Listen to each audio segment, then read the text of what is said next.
Ecco, quindi do subito la parola al Presidente, al Professor Gherardo Ortalli, per la sua lezione di chiusura del nostro seminario. Grazie.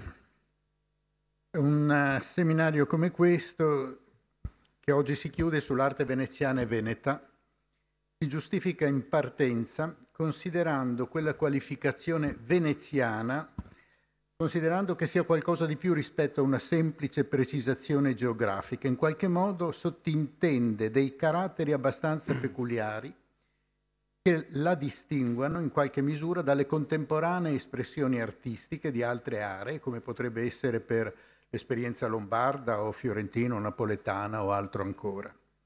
Questo vale per la produzione di cui vi siete occupati in questi giorni in generale per Venezia, ma in particolare credo che questa considerazione si possa applicare anche alle scuole, le confraternite che in Venezia ebbero un ruolo specifico senza riscontri in altre realtà.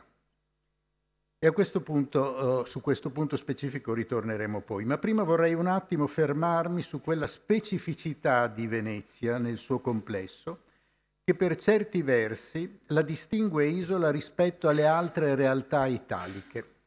E in questo senso, anche in ambito strettamente storiografico, non si tiene spesso sufficientemente conto di come per lunghi tempi Venezia si distinse dagli altri maggiori stati italiani. Si dimentica infatti che lo Stato lagunare fu per secoli parte integrante dell'impero bizantino e la sua esperienza a lungo non fu tanto quella italica e continentale europea, ma fu piuttosto espressione di una bizantinità latina che con l'Europa di tradizione feudale ebbe ben poco a che fare a lungo.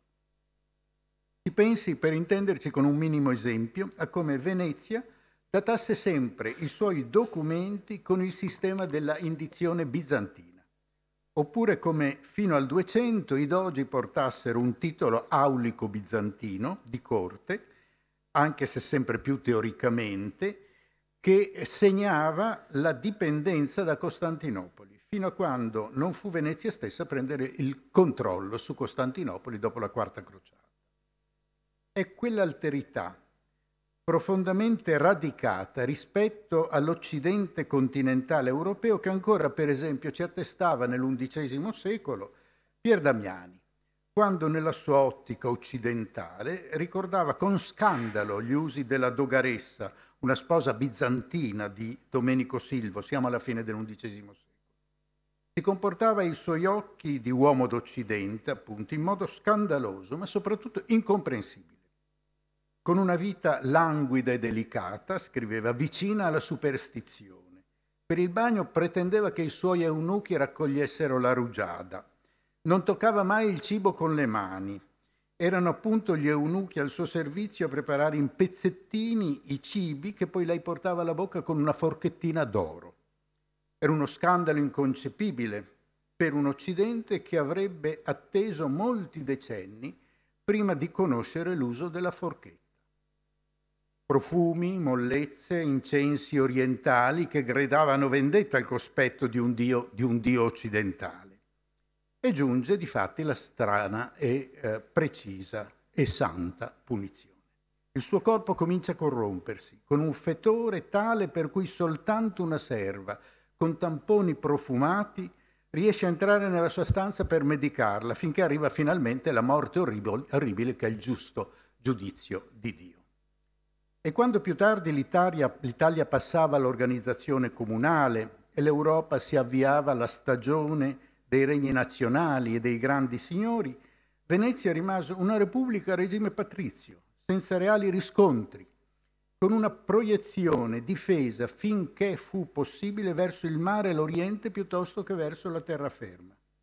E anche alla fine della Serenissima, quell'antica matrice di un passato defunto riemergeva, per quanto residuale, quasi fosse un fossile del passato, ma riemergeva.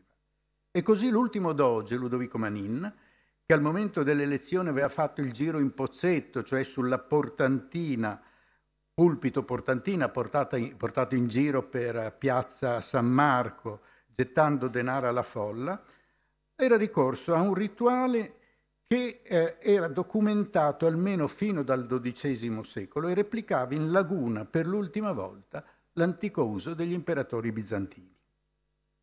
E il corno dogale, il copricapo che quel Manin, il cui titolo doge deriva non dai dai duchi longobardi, ma dai duchi bizantini, quel copricapo che Manin dovette deporre nel 1797, alla fine della Repubblica, si ricollegava allo schiadion portato dai dignitari bizantini, o forse addirittura al Camalevchion imperiale, in uso a Costantinopoli dall'inizio del IX secolo. È indiscutibile che anche elementi del genere nel corso del tempo siano stati il residuo quasi folclorico alla fine di realtà defunte da secoli, ma ugualmente segnano una indiscutibile peculiarità dell'esperienza veneziana rispetto alle altre, toscane, lombarde, romane che siano. Di questa peculiarità le scuole, le confraternite che avete studiato in questi giorni con le vostre lezioni, sono in effetti un elemento costitutivo, sono depositari anche loro di una specifica peculiarità rispetto a tutte le altre strutture analoghe nel quadro non soltanto della penisola italica. Ne avete già parlato negli incontri precedenti, ma conviene riprendere un attimo il quadro generale. La diffusione delle confraternite fu un fenomeno straordinario a dimensione europea a partire dal 200, col nuovo vigore delle strutture urbane, dopo la profonda crisi dell'Alto Medioevo, dopo la grande rinascita europea, che per comodità noi identifichiamo con la rinascita dell'anno 1000. E proprio nell'ambito della nuova società cittadina, anche nel campo dei rapporti sociali, erano maturati gli importanti sviluppi destinati poi a restare negli anni.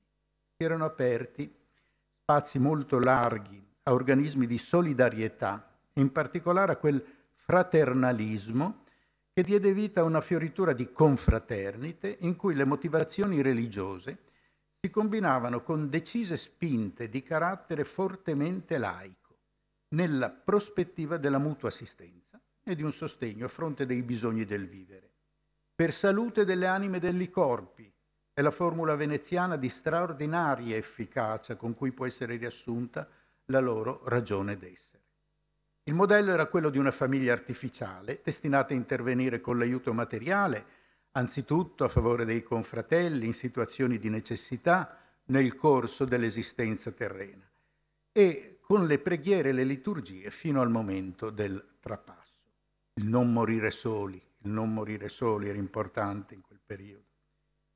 In Venezia, a partire dal 1237, la loro diffusione fu straordinaria. Nel 1442 il fiorentino Jacopo dal Bizzotto, che era ospite in Venezia, descriveva la città e ne stimava più di 200.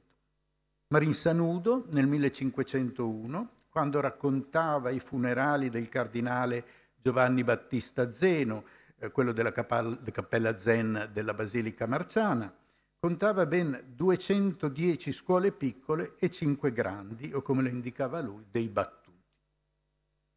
Dovunque in Europa la presenza delle confraternite diveniva determinante per l'ordine sociale. I poteri politici esercitarono un controllo crescente, sempre più diretto.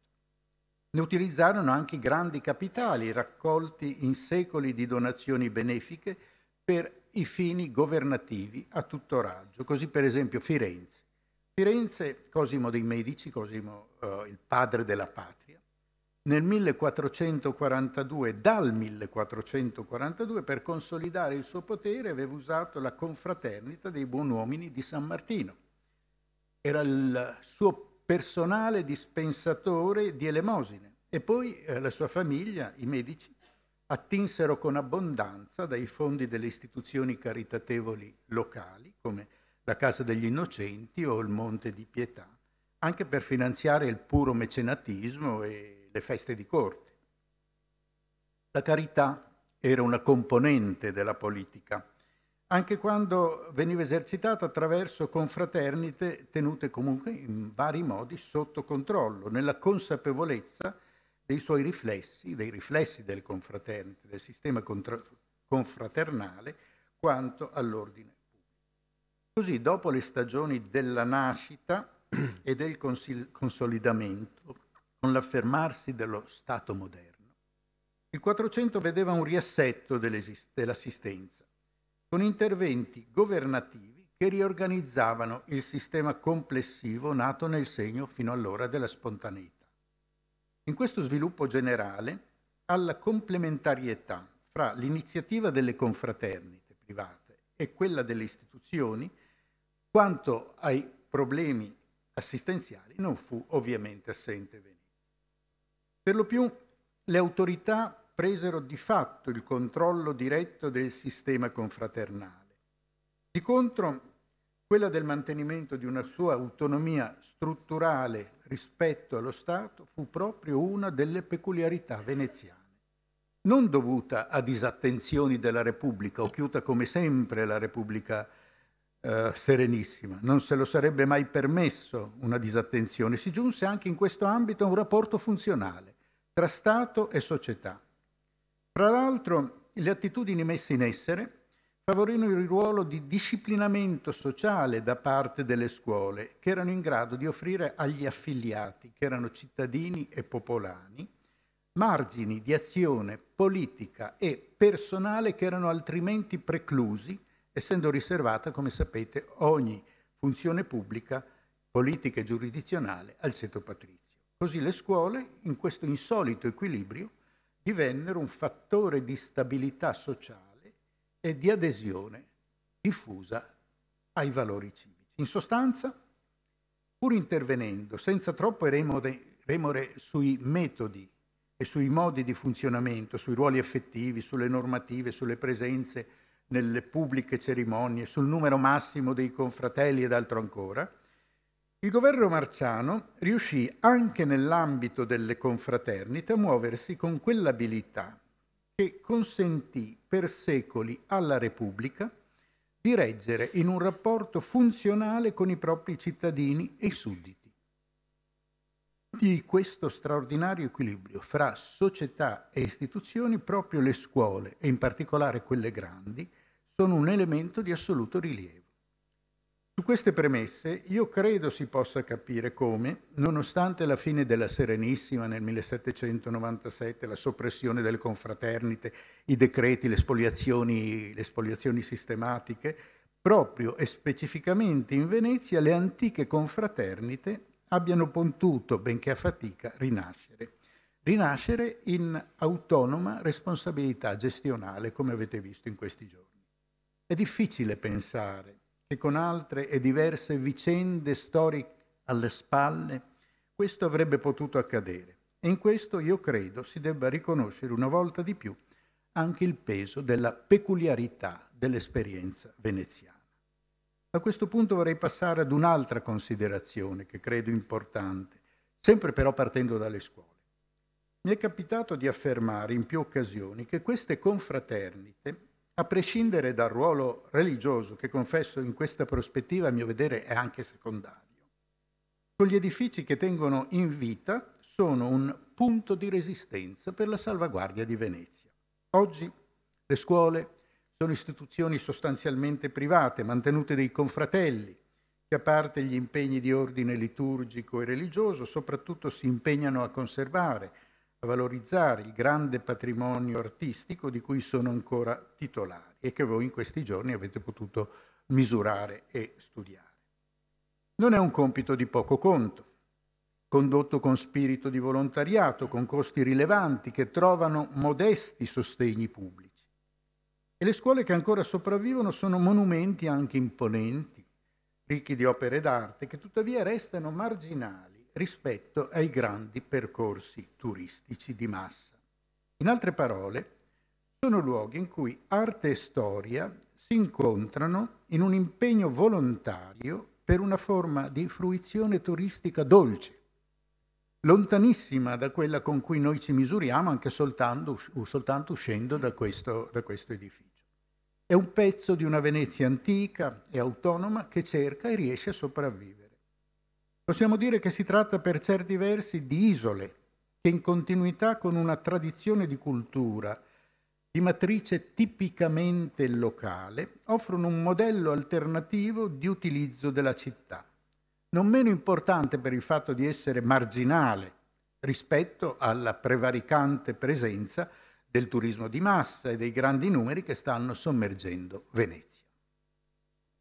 Io credo che per certi versi l'esperienza delle scuole sia un'alternativa, purtroppo, ripeto, chiaramente minoritaria rispetto alle attuali tendenze della funzione e dello sfruttamento culturale di Venezia. A questo punto il problema, la materia su cui vorrei ragionare, si sposta. Le scuole ci interessano ovviamente in quanto tesori di storia dell'arte, ma mi paiono non meno importanti in quanto modello utile nei ragionamenti per quanto riguarda la gestione e la salvaguardia del patrimonio culturale in generale. Sono un modello, ripeto, certamente minoritario, certamente marginale rispetto al turismo delle grandi masse, ma proprio per questo di importanza straordinaria. Come vedete, il mio ragionamento si sposta rispetto alle confraternite e ai primari interessi del vostro corso. Me lo permetto avendo avuto una soluzione preventiva da parte tua e del nostro direttore, del maestro dei vostri lavori. Così parlerò non delle opere d'arte che sono nelle nostre straordinarie scuole, ma di quell'opera d'arte complessiva di cui le scuole sono una componente molto importante, ossia Venezia. Dopo aver misurato la cura con cui le scuole cercano di conservare il loro patrimonio di arte e di cultura, guardiamo ora invece al modo in cui il maggiore e collettivo patrimonio d'arte e cultura che le conserva, ossia Venezia, è a sua volta conservato. Ragionarne a questo punto non è molto allegro, ma quello a cui vorrei arrivare è il modo in cui si può intervenire o non intervenire per le città d'arte. Insisto sul termine città, perché credo sia fondamentale, in vista di una piena politica di tutela e conservazione del patrimonio culturale, che esso si salvi rispettando, per quanto possibile, compatibilmente con i tempi che cambiano ovviamente, il suo contesto, il contesto in cui si collocano. In altre parole, salvare le specifiche componenti di quel contesto città mi pare parziale, riduttivo, rispetto al rischio che sparisca il quadro in cui si collocano, vale a dire la città come opera d'arte in quanto tale, lasciando le espressioni artistiche che al suo interno ha generato orfane della loro madre. Mi permetto di insistere. Il complesso di singole opere d'arte d'ogni genere, nella sua varietà, ha un enorme valore aggiunto nell'essere componente e parte di una città che vive e non di un complesso museale o di un freddo contenitore più o meno ben tenuto. Insisto, la città che vive ha un valore aggiunto che quindi va tutelato anche in funzione degli specifici elementi d'arte che ospita. Ma città è un termine abbastanza generico e credo che Venezia da questo punto di vista sia un caso campione meritevole di speciale studio. Ritengo ci aiuti a misurare come una città oggetto d'arte possa perdere i caratteri che la distinguono come tale. A questo punto un problema non indifferente è capire cosa sia una città. Vorrei usare un paradosso. Pompei nel suo splendore è una città, ma noi fatichiamo a riconoscerla davvero per tale. Il valore aggiunto di cui dicevo è che la città sia viva e non soltanto un complesso di muri, opere, prodotti magari splendidi, magari perfettamente tenuti, ma trasformati in elementi museali. Direi che il contesto, per meglio apprezzare una cultura che si esprime anche nelle singole opere d'arte o nello specifico dei musei, è quello di una realtà che sia una città compiuta. Una città con quella ricca varietà di caratteri, funzioni, presenze, tradizioni, ritualità quotidiane, garantita dall'integrazione fra la città di pietra e la città che vive, la città vivente. Così, il contrasto che colpisce negativamente il viaggiatore colto tra la realtà confusa della Venezia d'oggi nel suo complesso da un lato e la logica di un contesto equilibrato e più rispettoso dei valori anche culturali dall'altro può spiegarsi, a mio vedere, non soltanto attraverso i limiti di una gestione deficitaria della città. Non basta, in altri termini, mettere sotto accusa un'amministrazione o una politica che oggi faticano o non riescono a gestire la città con equilibri che siano compatibili con le esigenze del buon governo. Occorre tener conto di come le scelte decisive siano quelle che maturano nel tempo e l'impegno per la salvaguardia non sia qualcosa che vive giorno per giorno, ma sia piuttosto l'esito di un percorso che va seguito su tempi lunghi. Ecco perché Venezia da questo punto di vista è un buon campione di responsabilità e colpe anche di lunga data. Non basta limitarsi, è troppo facile, la critica sulla situazione attuale. Occorre tenere presente come si possa essere giunti a risultati che appaiono a molti negativi. Dico subito il punto su cui insisto. La inutilità della politica del giorno per giorno e la necessità di un progetto di buona prospettiva per la salvaguardia. Proprio la mancanza di un progetto che mettesse anche in conto fra le cose dovute la preoccupazione per il bene culturale complessivo ha portato ad una situazione in cui Venezia non è più una città vera, è stata ridotta a un quartiere con destinazione turistica di un'entità urbana ormai inesistente. I dati per capire la situazione sono molto chiari, per certe cose bastano i numeri. Gli abitanti, che erano 175.000 negli anni 40 del dopoguerra, sono oggi poco più di 55.000, anzi sono 54.500 circa. L'età media è superiore ai 55 anni, i bambini spariscono. La settimana scorsa l'asilo delle Suore Serve di Gesù, che ospitava normalmente 200 bambini, ha chiuso, non avendo più ragione di esistere, per i soli 25 bambini di oggi. A fronte di questi dati, nel 2015 ben 41 milioni e mezzo di turisti hanno passato almeno una notte in albergo. In città si calcola una disponibilità di circa 33.000 posti letto, si contano più di 6.000 appartamenti offerti in affitto ai turisti. La media dei visitatori presenti a Venezia è di oltre gli 82.000 al giorno, fanno 30 milioni all'anno, con un picco di 120.000 in un giorno del febbraio ultimo scorso. E allora, che città è questa? Che si svuota e si riempie al tempo stesso. Sotto quei carichi certamente scricchiola. Viene in mente la lettera di un quotidiano locale che avevo ripreso dal libro di Marvin e Davis, Venice, The Tourist Maze, del 2004. Scriveva questo lettore: chissà se un giorno vi capiterà di vedere della gente in una gabbia a Piazza San Marco con un cartello che dice veneziani originali. E potrebbe allora accadere che il turista passi al veneziano originale qualche avanzo del sacchetto pasto fornitogli insieme al suo biglietto d'ingresso al museo vivente. Museo. È peraltro vero che il turismo è una grande, enorme, importante risorsa fondamentale per la diffusione della cultura. Le non poche persone che avete incontrato nelle vostre visite alle nostre scuole non erano necessariamente più studiosi, ma piuttosto erano turisti in ricerca del bello. Presenze preziose, presenze importanti, ma misuriamole però a confronto di quel turismo di massa e di consumo infinitamente più ampio che almeno talvolta è capace anche di farci sorridere, inutile prendersi. Ad esempio, quando gli operatori del settore ci spiegano un po' sconsolati di quelle agenzie, alcune capitano ancora, che si informano se col pullman possono arrivare coi clienti a Piazza San Marco, oppure chiedono a che ora chiude Venezia. Questa è una domanda molto frequente.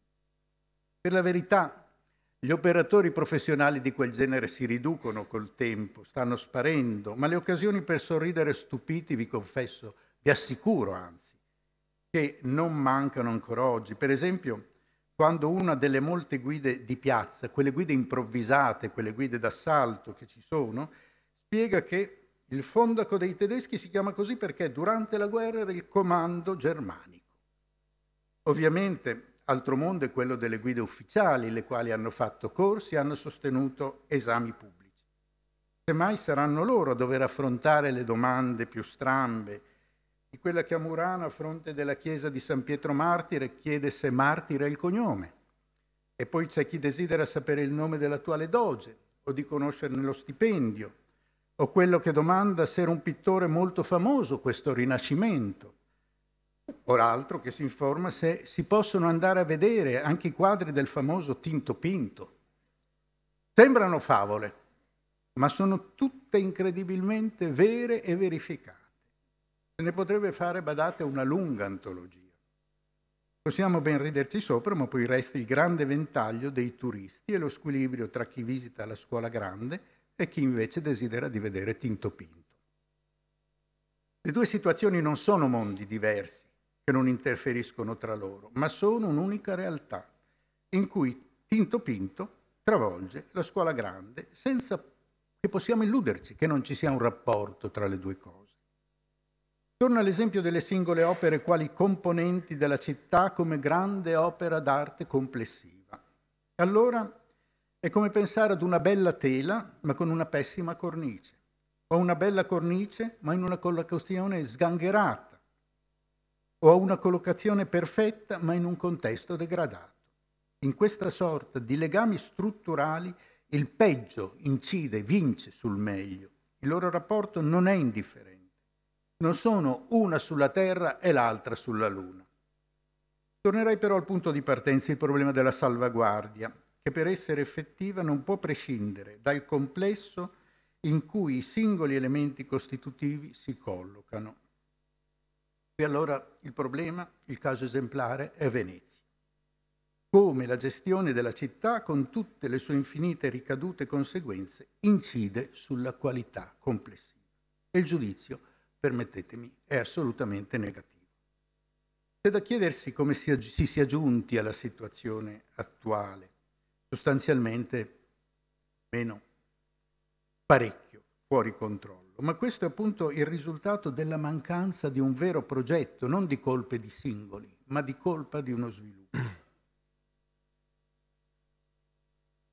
Questo è appunto il risultato del progetto che è mancato, di un progetto di ampio respiro che affrontasse il problema della salvaguardia. Questo è almeno il mio parere.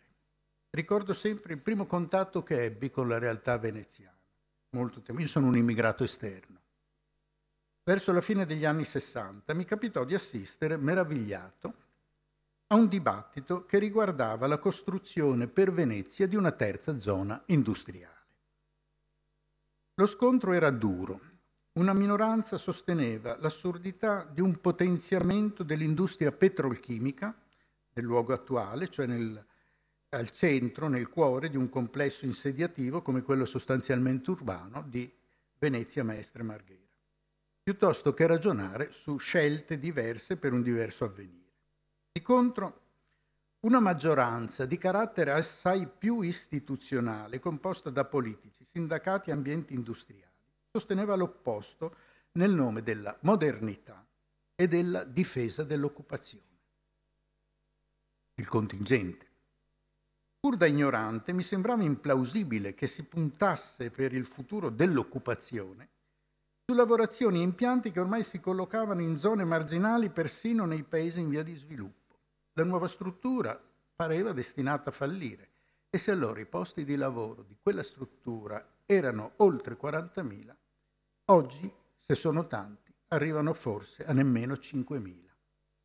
Forse i sostenitori di quel modello di sviluppo, anzi certamente i sostenitori di quel modello di sviluppo erano in buona fede, ma il problema restava l'appiattirsi sul presente senza capacità o volontà di progettare il futuro nemmeno nei suoi termini più evidenti. E questo è stato il grande limite di una lunga gestione di Venezia, fatta quasi inevitabilmente, possiamo dire, per misurarsi col presente, tentando ogni volta di razionalizzare il presente piuttosto che elaborare programmi per il futuro. È il meccanismo messo in essere da molti anni per risolvere il problema del carico turistico, per esempio. Si spiega sempre, si calcola sempre, che la città non può reggere un certo numero di presenze. Si studiano con cura i limiti di compatibilità, Ma quando poi il numero di presenze turistiche supera quello individuato come limite massimo, basta alzare l'asticella o far finta di niente. L'affanno per i problemi del presente negli ultimi lunghi decenni ha fatto sì che non si pensasse tanto al futuro. L'incontro infelice tra amministrazioni locali troppo interessate ai risultati immediati, alla gestione delle emergenze contingenti che vanno comunque affrontate, unita ad apparati del governo centrale evidentemente disattento se non all'altezza del problema Venezia, hanno fallito nel progettare una prospettiva rispettosa e funzionale per la città e per la sua cultura. Ci furono anche scelte che oggi appaiono sbagliate, difficilmente recuperabili, quando per esempio si dovette decidere sull'unità o meno di Venezia rispetto alla realtà di terraferma, era una questione molto dibattuta, era un'unità quella artificialmente decisa in regime fascista con i decreti del 1923-26 che aggregavano Venezia a una serie di realtà allora satelliti della terraferma, a partire da Mestre. Le scelte messe in essere, quale fosse la matrice, avevano in quegli anni ormai lontani un senso, erano l'esito di un progetto. Era in atto a livello nazionale un processo di riordino delle istituzioni locali che portava all'accorpamento di molti comuni minori. Più concretamente, il legame tra centri urbani e pertinenze rurali veniva visto come un motivo di maggiore funzionalità e il ragionamento non era sbagliato. Questo però significava che Venezia non era più una città compiuta con suoi caratteri specifici, ma una sua parte, sia pure centrale e preminente rispetto al resto. Ma quelle condizioni e altre ancora che avevano reso al momento funzionale quella scelta, che oggi può apparire sbagliata, ma il senno di poi non serve a nulla, al momento era una scelta logica e funzionale, cioè l'aggregazione degli sparsi comuni nell'unità veneziana nel corso degli anni 70 faceva ormai acqua da più parti. E allora il problema è stato non avere quella capacità progettuale che si era avuta quell'altra volta. L'ipotesi di un recupero della specificità veneziana prese corpo in tentativi referendari falliti, pagando pegno ai contingenti interessi di vario genere. L'esito dell'unità a suo tempo artificialmente creata, ma sulla base di un progetto, è che oggi Venezia non è più, ripeto, una città compiuta. Gli sviluppi, le evoluzioni sono state tali e le presenze insediative sono tali, per cui non è più una città compiuta, ma un quartiere di un agglomerato costruito a tavolino in anni passati e diversi, perdendo con ciò il senso proprio di una complessa entità urbana che vive su quella pluralità di funzioni che di un organismo urbano robusto sono la premessa essenziale. E come ogni quartiere corrisponde inevitabilmente in quanto tale dovunque a specializzazioni, e la funzione consolidata è oggi con tutta evidenza quella di carattere turistico, se volete anche di modesto profilo culturale, questo è l'esito di scelte non fatte. Quindi è inutile accanirsi con l'oggi quando è un oggi che va indietro. Che ciò sia avvenuto non è né un castigo di Dio né una benedizione del cielo, è piuttosto l'esito di mancanza di valutazioni di prospettiva. Lasciatemi ripetere, le scelte del 23-26, sbagliate o giuste che fossero, erano stati il segno di ragionamenti che poi non sono più stati fatti, limitandosi a inseguire le congiunture. Possiamo chiederci se tutto ciò sia stato inevitabile o se potevano esserci aggiustamenti, specialmente dopo la grande acqua alta con l'alluvione del 1966, il tema poteva porsi. Ci furono anche grandi personaggi della cultura, della politica, dell'economia del nostro paese, che suggerirono mutamenti di rotta quando era ancora abbastanza possibile. Sono nomi che probabilmente non vi diranno nulla, ma permettetemi almeno di ricordarne qualcuno, ricordare che ci furono le proposte di Raffaele Mattioli, di Bruno Visentini, quello che è stato sindaco solo un giorno, perché gli è stato sufficiente un giorno per prendere rapidamente atto di come nell'incontro tra equilibri locali, orientamenti governativi, nulla avrebbe potuto lui fare. Ma più ancora mi preme ricordare chi nell'ambito della salvaguardia della città e della cultura anche artistica di Venezia veneziana, di Venezia artistica, seppe comunque agire e difendere i valori messi sotto tiro nonostante i tempi difficili. E penso soprattutto in prima linea alle soprintendenze, a chi aveva per compito istituzionale la tutela dei beni artistici e culturali, in particolare a personaggi ormai del passato che a voi forse non diranno nulla, ma che mi piace comunque ricordare, come Francesco Valcanover, Renato Padoano, Margherita Asso. Erano santi laici che fecero miracoli per Venezia, ma non bastarono. In ogni caso non dobbiamo rattristarci troppo. Il futuro, dicevano gli dei, dicevano gli antichi, è sempre in mente agli dei. A questo punto, avviandoci a concludere, torniamo lì dove eravamo partiti, dalle scuole, in particolare da quella di San Marco. Avete visto lì, come in altri casi, gli esempi positivi di una gestione del bene artistico e culturale che credo sia anche a voi apparsa positiva, appunto, nonostante i problemi non semplici che devono affrontare. E avete anche percepito come si tratti di esperienze di tipo museale, che hanno tuttora una vita propria, che non soltanto di gestione, ma anche di interventi di manutenzione, incremento e forse anche di possibili novità. Propongo allora un tema nato di recente con la scuola di San Marco, ma di prospettiva anche più generale, andando oltre la misura della conservazione per ragionare anche del ripristino. In effetti, tra le opere di cui lì avete abbondantemente parlato, non potendo più vederle in loco in parte, è possibile ragionare di una restituzione. Si tratta delle opere, questione delicata questa, ma si tratta delle opere uscite dalla scuola, ma tecnicamente recuperabili all'originaria sede. Argomento molto delicato. Sono in questione tele di Giovanni Gentile Bellini, Paris Bordon, Palma il Vecchio, Jacopo Domenico Tintoretto, Giovanni Mansueti. Si tratta di un tema difficile da valutare con ogni cautela, ma è comunque un bell'argomento, soprattutto perché si occupa di storia dell'arte, quello che la scuola di San Marco riesce oggi a prospettarci.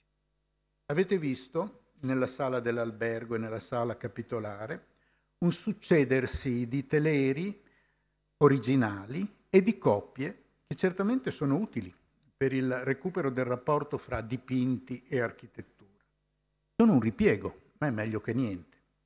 Ma si può ragionare anche su un ripristino prevedendo rientri.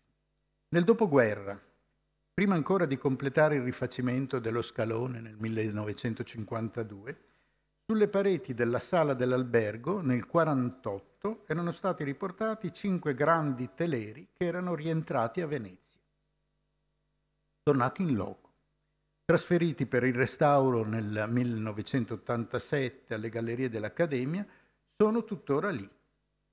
Vicende non meno complesse, anzi più complesse, toccarono le opere della Sala del Capitolo, dove comunque erano ritornati già nel ricordato 1948, quel 48 già ricordato, i 4 teleri di Domenico Tintoretto, che ancora vi si possono rivedere, ma, prescindendo da alcune più modeste opere che risultano perdute, è possibile l'ulteriore recupero degli originali mancanti. È un'opera di ricostruzione che va concordata con i luoghi di conservazione attuali di carattere museale e pubblico. Sarebbero trasferimenti che potrebbero reintegrarsi con opere conservate, reintegrati lì da dove vengono tolti, dal museo da cui vengono spostati, con quelle molte e importanti opere che riempiono i magazzini dei nostri musei. È una questione, mi rendo conto, molto delicata, ma è pure un ragionamento che si può fare e trovo sia un bel problema di carattere culturale su cui varrà la pena ragionare. E anche questo è una forma di restauro, il ritorno, il rientro. Ma per chiudere vorrei comunque insistere su come in fondo Venezia oggi, come ieri, nonostante cambiamenti e pressioni e scelte giuste, non moltissime forse, scelte sbagliate, qualcuna, forse non poche, resta pur sempre splendida, magari più faticosa, meno serena di un tempo, ma comunque splendida. E chissà che il futuro non ci porti anche a scoprire davvero le opere del grande Tinto Pinto. Grazie.